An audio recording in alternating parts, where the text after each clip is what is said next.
Hello जय हिंद साथियों, स्वागत है आप सभी का सत्या एक्सेलेंट यूट्यूब चैनल पे। तो फाइनली साथियों, आज की डेट में पढ़ने वाले हैं employability skill IT second year का मोस्ट इंपॉर्टेंट क्वेश्चन, जिसमें मैंने आपको यहाँ पर 20 क्वेश्चन बताने वाला हूँ जो कि ज़्यादातर परीक्षाओं में पूछे जाते हैं। तो चलिए आज का क्वेश्चन स्टार्ट करते हैं क्वेश्चन नंबर 1 से। पहला क्वेश्चन इसमें पूछा जा रहा है कि यहाँ पर रिक्त स्थान दे दिया गया और आगे कहा जा रहा है का उद्देश्य व्यक्तियों का संगठन के हित लिए एक साथ काम पर लाना है। ए ऑप्शन संचार, बी ऑप्शन बातचीत, सी ऑप्शन संयोजन और डी ऑप्शन संबंध। तो साथियों यहाँ पर जो आपका सही हो जाता है ए ऑप्शन सही हो जाता है, क्योंकि संचार का उद्देश्य होता है व्यक्तियों का संगठन के हित के लिए एक साथ काम पर लाना। ये संचार का सबसे बड़ा उद्देश्य होता है। तो ए ऑप्शन आपका सही हो जाता है क्वेश्चन के अनुसार करेक्ट आंसर। अगले क्वेश्चन पे आते हैं क्वेश्चन नंबर 2 पे, जिसमें पूछा जा रहा है कि आमतौर पर संचार खालिस्तान होता है जिससे या जिसमें सूचना या संदेश एक व्यक्ति से दूसरे व्यक्ति को स्थानांतरित किया जाता है। तो उसको क्या बोला जाता है? पारस्परिक बोला जाता है या अवैयक्तिक बोला जाता है या निजी बोला जाता है या उपयुक्त में से कोई नहीं। तो साथियों आमतौर पर जो संचार होता है वो निजी होता है। क्या होता है? निजी होता है, जिसमें सूचना या संदेश एक व्यक्ति से दूसरे व्यक्ति को स्थानांतरित किया जाता है, तो निजी के अंतर्गत आता है। तो ऑप्शन नंबर सी हमारा सही हो जाता है क्वेश्चन के अनुसार करेक्ट आंसर। आगे बढ़ते क्वेश्चन नंबर 3 पे, जिसमें साथियों पूछा जा रहा है कि किसी संगठन के सदस्यों के बीच होने वाला संचार है। ए ऑप्शन बाय, बी ऑप्शन आंतरिक, सी ऑप्शन औपचारिक, डी ऑप्शन अनौपचारिक। तो साथियों यहाँ पर सही हो जाता है ऑप्शन नंबर बी, जिसको आंतरिक के नाम से जानते हैं। बी ऑप्शन सही हो जाता है क्वेश्चन के अनुसार करेक्ट आंसर। आगे बढ़ते हैं क्वेश्चन नंबर 14 पे, जिसमें पूछा जा रहा है कि निम्न में से रिफ्लेक्शन के लाभ है। जो रिफ्लेक्शन होता है साथियों उससे लाभ क्या होता है? ए ऑप्शन प्रेरणा, बी ऑप्शन प्रतिक्रिया समानता, बी ऑप्शन है विश्लेषण, सी ऑप्शन है उपयुक्त सभी। तो साथियों यहाँ पर सही हो जाता है क्वेश्चन के अनुसार ऑप्शन नंबर डी, बिल्कुल करेक्ट आंसर उपयुक्त सभी, क्योंकि इसके द्वारा जो लाभ होता है प्रेरणा का भी लाभ हो जाता है। दूसरी बात प्रक्रिया समानता होती है, मान्यता होती है, और सी ऑप्शन है विश्लेषण। ठीक है, तो इस तरह हमारा जो सही हो जाता है ऑप्शन नंबर डी क्वेश्चन के अनुसार करेक्ट आंसर हो जाता है। आगे बढ़ते हैं क्वेश्चन नंबर 5 पे, जिसमें पूछा जा रहा है कि निम्न में से कौन सा संचार प्रबंधक के मुख्य पहलुओं में शामिल है। जैसे कि ए ऑप्शन कॉर्पोरेट संचार रणनीतियाँ विकसित करना, बी ऑप्शन आंतरिक और बाहरी संरचना या संचार निर्देशों को डिजाइन करना, सी ऑप्शन ऑनलाइन संचार सहित सूचना के प्रवाह का प्रबंध करना, या डी ऑप्शन है उपयुक्त सभी। तो साथियों यहाँ पर सही हो जाता है ऑप्शन नंबर डी, क्योंकि ये जो सभी ऑप्शन दिए गए ये क्वेश्चन के अनुसार हमारे सही हो जाते हैं, इसलिए हमारा डी ऑप्शन करेक्ट हो जाता है उपयुक्त सभी।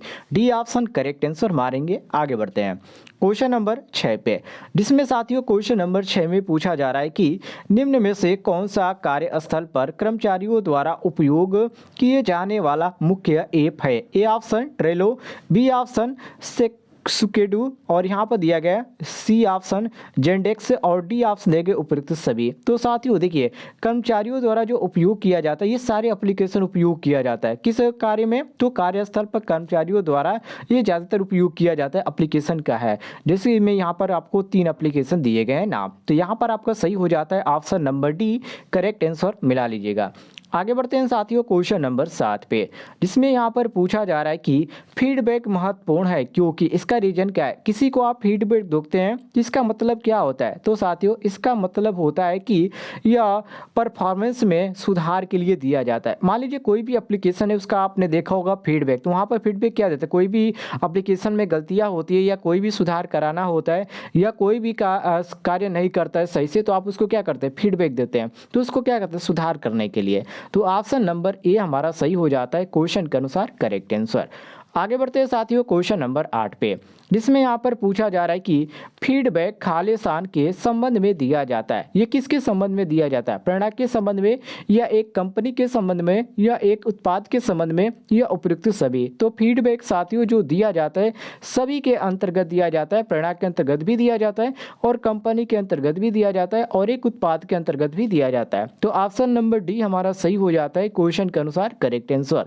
आगे बढ़ते क्वेश्चन नंबर 9 पे, जिसमें साथियों पूछा जा रहा है कि वह व्यक्ति जो समूह चर्चा अर्थात ग्रुप डिस्कस का समन्वय करता है उसे क्या बोला जाता है? मैनेजर बोला जाता है या टाइम कीपर बोला जाता है या मध्यस्थ बोला जाता है या नेता बोला जाता है? तो साथियों उस स्थिति में उस व्यक्ति को बोला जाता है मध्यस्थ। क्या बोला जाता है? मध्यस्थ।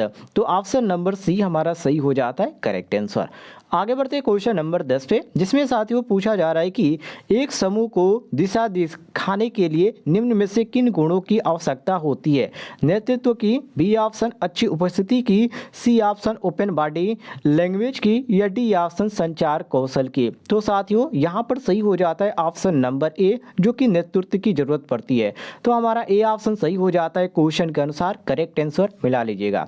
आगे बढ़ते हैं साथियों क्वेश्चन नंबर 11 पे, जिसमें पूछा जा रहा है कि संचार खालिस्तान कौशल का एक भाग है, सॉफ्ट स्किल का या हार्ड स्किल का या रफ स्किल का या सॉफ्ट स्किल का? तो साथियों ये जो आपका आता है भाग, ये आपका सॉफ्ट स्किल के अंतर्गत आता है। तो ऑप्शन नंबर ए हमारा सही हो जाता है क्वेश्चन के अनुसार, करेक्ट आंसर। आगे बढ़ते हैं क्वेश्चन नंबर 12 पे, मैं इसको थोड़ा सा जूम कर देता हूँ ताकि आपको सही दिख पाए। यहाँ पर क्वेश्चन नंबर 12 में पूछा जा रहा है कि मजबूत संचार के लिए आवश्यक है, ए ऑप्शन मजबूत प्रबंधन, बी ऑप्शन टीम निर्माण, सी ऑप्शन नवावेषण और डी ऑप्शन देंगे उपयुक्त सभी। तो साथियों यहाँ पर सही हो जाता है ऑप्शन नंबर सी, जिसको नवावेषण के नाम से जाना जाता है। सी ऑप्शन करेक्ट आंसर हो जाएगा क्वेश्चन के अनुसार। आगे बढ़ते हैं क्वेश्चन नंबर 13 पे, इसमें पूछा जा रहा है कि निम्न में से कौन सा डिवाइस एक नेटिव ऐप है? जैसे कि केडुलो, और यहाँ पर दिया गया, यहाँ पर आपको 55 दिया गया और यहाँ पर व्हेन आई वर्क, और ये आपका दिया गया जेंडेक्स। तो साथियों यहाँ पर आपका सही हो जाता है correct answer option number C, जो कि व्हेन आई वर्क। ठीक है, ये आपका क्या एक नेटिव ऐप है। तो सी ऑप्शन आपका करेक्ट आंसर हो जाएगा। अगले क्वेश्चन को देखते हैं क्वेश्चन नंबर 14 को, जिसमें पूछा जा रहा है कि लैगिंग संवेदनशीलता के उद्देश्य हैं, ए ऑप्शन महिलाओं एवं पुरुषों के लिए समान कैरियर के अलावा, और यहाँ पर बी ऑप्शन दिया गया है महिलाओं एवं पुरुषों के लिए समान व्यक्तिगत स्वतंत्रता, और सी ऑप्शन दिया गया राजनीतिक प्रतिनिधित्व के संबंध में महिलाओं एवं पुरुषों की समानता और भागीदारी, और डी ऑप्शन है उपयुक्त सभी। तो साथियों यहाँ पर सही हो जाता है ऑप्शन नंबर डी, क्योंकि ये जो सभी है इसके अंतर्गत आता है और इसका सभी उद्देश्य यहाँ पर सही दिया गया, जो कि लैंगिक संवेदनशीलता के अंतर्गत आता है। तो यहाँ पर डी ऑप्शन सही हो जाता है बिल्कुल। आगे बढ़ते हैं क्वेश्चन नंबर 15 पे, जिसमें साथियों पूछा जा रहा है कि सोशल मीडिया में कुछ नकारात्मक उपयोगों में शामिल है, ए ऑप्शन अफवाह एवं फर्जी खबरें फैलाना, B option Photoshop picture, C option पैसों के धोखाधड़ी, और डी ऑप्शन उपयुक्त सभी। तो देखिए सोशल मीडिया से हम कई चीज़ें भी कर सकते हैं, इसलिए यहाँ पर जितनी भी चीज़ें दी गई सोशल मीडिया से छेड़खानी के अंतर्गत आती है और इससे बहुत सारे फ्रॉड भी होते हैं। तो ये आपका सही हो जाता है ऑप्शन नंबर डी, बिल्कुल करेक्ट आंसर। आगे बढ़ते हैं क्वेश्चन नंबर 16 पे, इसमें पूछा जा रहा है कि फेक न्यूज का व्यापक रूप से वितरण किया जाता है, ए ऑप्शन अफवाहें फैलाने के लिए, बी ऑप्शन किसी को नीचा दिखाने के लिए, सी ऑप्शन पैसा कमाने के लिए, और डी ऑप्शन उपयुक्त सभी। तो ये सभी के द्वारा हम इसका प्रयोग कर सकते हैं। ठीक है, अफवाह फैलाने के प्रयोग में ही हम इसको ले सकते हैं न्यूज का प्रयोग, या किसी को नीचा दिखाने के लिए भी कर सकते हैं, या पैसा कमाने के लिए भी कर सकते हैं। तो ऑप्शन नंबर डी हमारा सही हो जाता है करेक्ट आंसर, क्वेश्चन के अनुसार मिला लीजिएगा। आगे बढ़ते हैं साथियों क्वेश्चन नंबर 17 पे, जिसमें पूछा जा रहा है कि कार्यस्थल शिष्टाचार का अर्थ है, ए ऑप्शन उचित कपड़े पहनना, बी ऑप्शन सभी के साथ शिष्टा एवं सम्मान से पेश आना, सी ऑप्शन गपशप करने एवं जोर से बात करने से बचना, और डी ऑप्शन देंगे उपयुक्त सभी। तो साथियों यहाँ पर सही हो जाता है ऑप्शन नंबर डी, जिसको बोला जाता है गपशप करने और जोर से बात करने से बचना। ये जो होता है कार्यस्थल शिष्टाचार का अर्थ होता है, ये आपका सही हो जाता है क्वेश्चन नंबर 17 में ऑप्शन नंबर सी, बिल्कुल करेक्ट आंसर। आगे बढ़ते हैं क्वेश्चन नंबर 18 पे, जिसमें साथियों पूछा जा रहा है कि कार्यस्थल पर पुरुषों एवं महिलाओं के साथ समान व्यवहार किया जाना चाहिए, यह खालिस्तान से बचने के लिए अच्छा है, ये किस चीज़ से बचने के लिए अच्छा है? तो साथियों ये सभी, जैसे कि यहाँ पर आपका ऑप्शन दिया गया ए बी सी और यहाँ पर डी दिया गया, सभी ऑप्शन आपका सही हो जाता है, डी ऑप्शन करेक्ट आंसर हो जाएगा, मिला लीजिएगा। आगे बढ़ते हैं साथियों क्वेश्चन नंबर यहाँ पर 19 पे, जिसमें क्वेश्चन नंबर 19 में पूछा जा रहा है कि औपचारिक लिखित संचार का इलेक्ट्रॉनिक रूप जिसे इंटरनेट के माध्यम से दुनिया भर में कई लोगों को भेजा जा सकता है, वो क्या कहलाता है? ईमेल कहलाता है, या टाइपिंग कहलाता है, या प्रिंटर कहलाता है, या राइटिंग बोला जाता है? तो साथियों उस चीज़ को जो बोला जाता है वो केवल ईमेल के माध्यम से ही भेजा जाता है। तो यहाँ पर आपका ए ऑप्शन सही हो जाता है। आगे बढ़ते हैं क्वेश्चन नंबर 20 पे, जिसमें पूछा जा रहा है कि आई कांटेक्ट बनाए रखने में सहायक करता है। ए ऑप्शन बातचीत का प्रवाह, बी ऑप्शन दूसरे व्यक्ति के हित का पता लगाना और सी ऑप्शन है दूसरे व्यक्ति की प्रतिक्रिया की पहचान करना। तो साथियों यहाँ पर सही हो जाता है ऑप्शन नंबर डी, बिल्कुल करेक्ट आंसर मिला लीजिएगा। और कोई भी आपको जानकारी चाहिए एम्प्लॉयबिलिटी से स्किल से संबंधित, किसी भी क्वेश्चन में आपको दिक्कत होती है तो कमेंट बॉक्स में पूछ लीजिएगा, आपको जानकारी मिल जाएगी।